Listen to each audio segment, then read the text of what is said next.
Thank you very much, everyone. I hope you had a good lunch. So I just wanted to add that I will be delivering this presentation with Selma Lendovo from Multidisciplinary Research Center, University of Windhoek. So we are going to be talking about gender and digital innovation on a circular plastic economy. I've already been introduced. I'm from the Center for Computing and Social Responsibility in the UK at Montfort University. So for starters, I just wanted to give an illustration of the landscape of digital innovation on a circular plastic economy in Africa. A lot of our colleagues have already touched on or given examples of what is happening in Africa, and some of these examples have appeared on their talk. So we have Mr. Green, we have recyclers, we have Lubuto. So these are, and this circular plastic economy in Africa is actually expanding as we speak. So this is a truly good thing. And so what is happening is that there is an increasing trend in digital innovation through, of course, use of a lot of technologies, some of which have already been touched on, such as mobile applications, web applications, and indeed SMS technologies. And these are allowing for the enablement of acquisition of new knowledge, new skills, and indeed awareness of different technologies. And also the fact that there is use of digital innovation in CP in Africa means that there's also that element of networking and also easier collaboration. And I think this example is great testament to what is happening in the use of digital innovation and also collaboration with different people across the continent. The other aspect that is then being looked at is the fact that there is improved household and community level economies. And we see this through the mapping elements that these technologies can actually avail to communities or indeed to households. We can also see that there are aspects related to scheduling in terms of time for picking this plastic waste, and so many different elements that as other past presenters have touched on are actually happening. And so then there is this allowance of smart collection and recycling of plastic waste. And indeed, this then allows for job creation in what I would consider a relatively niche area and an area that is growing. And I think this is quite important because this area is going to be very important for many years to come, particularly as this is plastic waste is a concern not only for Africa, but globally as well. And so, although this is happening and the landscape is very much clear in terms of the growth of CPE, this particular sector is still very much male-dominated, which allows for persistent gender disparities. And we see this particularly in the development and indeed the implementation of policies, legislations, and indeed strategies. And often what happens is that these policies, legislations, and strategies are looked at as neutral, but there is nothing neutral when it comes to gender equalities or indeed inequalities. This is because we know that cultural, structural norms have shown that most aspects related to women or indeed policies are never really equally looked at. Most of structural aspects are biased towards men. That's why we see that there are more men in informal employment than there are women. Most women are left at home to look after the kids, to look after the household, etc. The other aspects where we see this is in development projects, and development projects are only going to get more. But what happens is that these development projects are being mostly led by men, and it's not a bad thing. But I think it needs to be said that when this happens, that gender aspects are normally put on the back burner or seen as something that should be discussed at a more sort of a general level. But we know again that there is nothing general about women women's participation in development projects. And because these gender issues are not necessarily discussed much more in a much more nuanced way, their capacity building issues, access to facilities, for example, if we're talking about credit to start up circular plastic organizations, for instance, or indeed training when it comes to technologies. The other aspect really is that women are usually the main pickers of plastic waste, and they become exposed to hazardous plastic waste. There is a risk to their safety because they have to walk long distances to dumping sites or indeed around to collect plastic waste. And I know some of you might be thinking that it's good that there is this particular aspect because then women are making some money. But the money is not that much. It is really a hand-to-mouth sort of situation, which only then exacerbates the aspect of poverty. Particularly when we look at how plastic waste picking is seen as a dirty job, which can be left for women, because women would do anything to actually feed their families, to look after their household, to look after their kids. And what needs to happen is that there should be a change in this particular aspect so that they too can be in decision-making positions rather than be the ones that can do the so-called dirty jobs. And so we want to look at this, we want to change this sort of setup as demonstrated by these particular pictures.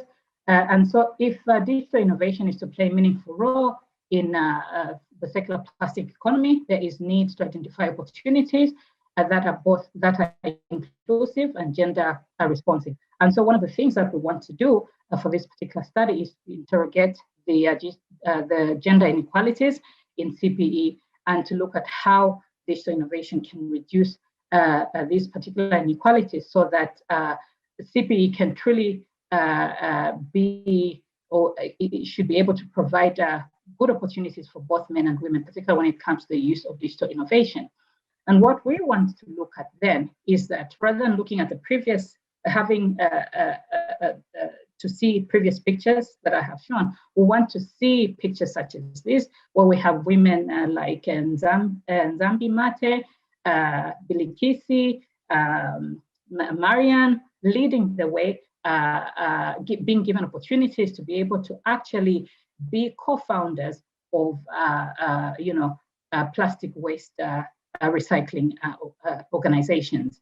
And I think this can be a very good thing for both men and women, because what would then tend to happen, particularly when we look at the role of digital innovation, in as far as gender is concerned, is that there will be job opportunities because that's what digital innovations are going to allow. And then there's also going to be the aspect of development of technology and know-how, because as I've indicated, this is a very niche area which is growing, and it will offer opportunities for both men and women. So rather than looking at women as main pickers of plastic waste, they can be designers, developers of digital innovative technologies that can then lead to cleaner environments, which can have a positive impact on both their health and the surrounding environment. And then also there will be this much more efficient way of managing plastic waste rather than having women to actually risk their lives going to different dumping sites to pick up these particular waste in hazardous conditions. And so one of the things that I would like to draw attention on is the methods that we employed in looking at this particular area. We drew data from focus group discussions and also from follow-up interviews and survey questionnaires. And the focus group discussions involved startup organizations, investors, civil society organizations, government, and academicians to help us understand the role of digital innovation and also that of the potential impact that it can have on women. And I'll allow Selma to take over from here just to discuss what the picture looks like in terms of the findings that we came across. Okay, I will go through, colleagues. Thank you, Pet. Thank you for having me this afternoon. I will look at the findings from the discussion, the methodology, that Dr. Kutoma only indicated now. Really, if you look in the innovating companies that we have sampled so far, you will find that women are still lacking when it comes to lagging behind when it comes to decision-making position. And we also realize that a niche, a competitive area, which does not really allow women to compete on the level playing field due to that lack of finance setup. What we have witnessed also this morning is that there has been some challenges in startups finding finances, but also literature show that more men are likely to have access to finances compared to women. We also observed that in pre-proposal stages, policy interest must be gauged to assess what the actual impact of research would be on both men and women. At the current moment, we do more the neutrality type of research that does not really give us the understanding of the difference on the most of the activities impact in terms of mainly projects between men and women. And then, as I've just indicated about earlier, the lack of financing for alternatives really is a challenge to most startups, and that challenge is mainly more visible among men and women. I mean, among women compared to men. We also found that most of the waste management initiatives or interventions are mainly found in urban areas as compared to rural areas, making it, drawing that greater gap between men and women in terms of their visibility, because women are more found in rural areas. The other aspect was that the incentives that Dr. just indicated in her introduction of from the waste collection has been really marginal with a very limited impact. And as a result, the impact of innovations regarding waste management among women is quite still little. However, we found out that there's quite a high participation in terms of project where you find more students doing research on waste management, or even in the environmental activists, you usually find more women as compared to men. And I think we put the Nobel Prize winner, Ms. Wangari Maathai from Kenya, as an example of how activism has been on the side of women.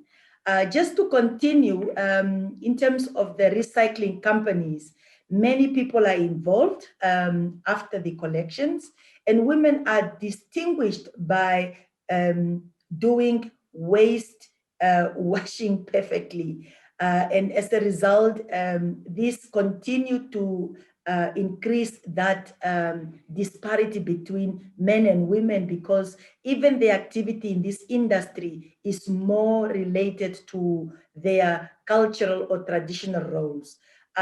We noticed from the study that there is a great agreement that women are agents of change, whereby they are able to communicate better to the family in terms of protection of the environment, and also contribute to attitudinal changes at the household level. They are also the cornerstone of waste management. If you look in our communities, women will normally do it as a natural activity as compared to male who rather do it for an income. And you can also see this is coming from our cultural or the cultural activities division of labor. The outreach, and as a result, the outreach is targeted directly at women in this regard. It is also noted that the cleaning services industry is about 75% women. And we brought this case in here because if you look at plastic waste. It's a waste that we throw over around, or we waste around our societies, and who end up cleaning? It's mainly the women. And we felt women are also not most of the time the majority of the buyers of this plastic waste. Then we believed from this study that there is a need for us to mainstream gender throughout our programs in order to ensure that gender is explicitly indicated in most of our activities. Here I'm giving an indication of the United Nations, the UNIDO gender mainstreaming guidelines. And really around this, we need to ask ourselves questions. Are women's and men's experience equally taken into account when we look in terms of priorities, in terms of needs, in terms of development and transfer of environmental sound technologies, instead of in terms of participation and benefits from capacity building and awareness raising, as well as opportunities for them to be participating. So in general, we need to look at our power and agency and related to the economic empowerment, and it should be action oriented. It should be able to be visible. Now, I was reading the paper by Funk 2019, and they were more talking about the future of the industry, especially in the recycling industry, and they identify different kind of needs, the needs to succeed. And you will find that in those needs, there's quite a lot of capacity building, there is quite a lot of technological transfer. And the question is, to what extent do we make them gender responsive in order to ensure that we do make an impact in the lives of women? And I just hand it over to Dr. Kutoma. Okay, just to finalize, can you hear me? Yes. All right, okay, so just to finalize, we came up with a couple of recommendations. So I know we're running out of time, so I'll quickly just breeze through them. So we looked at the aspect of technological development, which we think must be gender sensitive, particularly when it comes to access, adaptability, affordability, and use, because we know that normally it's very difficult for women to access technologies, to adapt to these particular technologies to their needs, and also to afford them.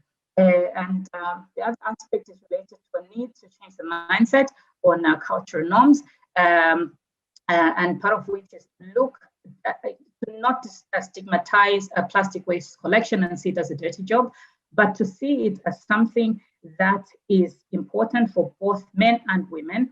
And in this particular aspect, I think we think that as we use digital innovation a lot more, we can then begin to see that everybody plays their role, particularly in the development, the implementation of these technologies, so that plastic waste can be done in a much more smarter way by both men and women. We also then think that it's very important to ensure that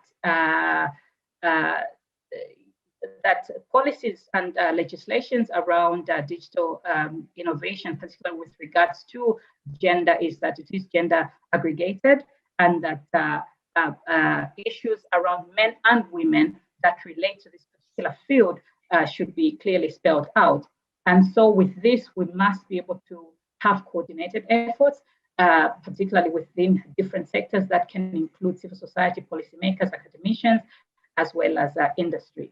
And there's also need to look at a national database, and this sort of national database will actually require very much concerted effort, particularly when it comes to technologies like artificial intelligence, which Professor Mba actually touched on. And that means that the level of collection of data must be intensified so that we can find necessary patterns that actually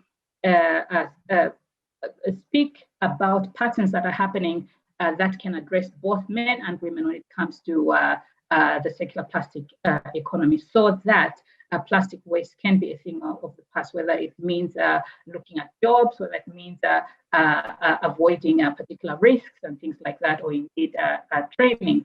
And when I'm talking about training, the other aspect is that we must be able to create technical experts for both men and women, that involves both men and women, so that they also get a fair share of understanding of how best these technologies can be best used.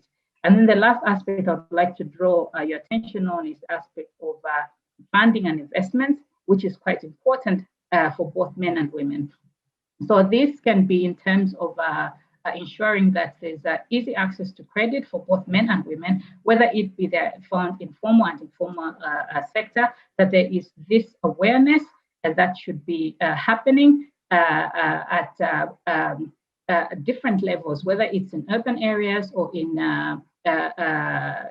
rural areas. The awareness of plastic waste must be quite important, so that both men and women can actually have equal access to what is happening when it comes to a circular plastic economy. And of course, lastly, the aspect of social cultural norms must come to an end when it comes to differentiating, particularly in terms of giving opportunities for both men and women when it comes to the use and indeed the creation and development of additional innovation technologies that can actually then be something good that can drive the circular plastic economy in Africa for men and women. Right. So thank you very much. Thank you very much. Thanks very much, both Kutoma and Selma. What a fantastic topic, and what a fantastic presentation. Certainly, we will have to come back to you and ask a lot of questions, because this is, indeed excellent topic.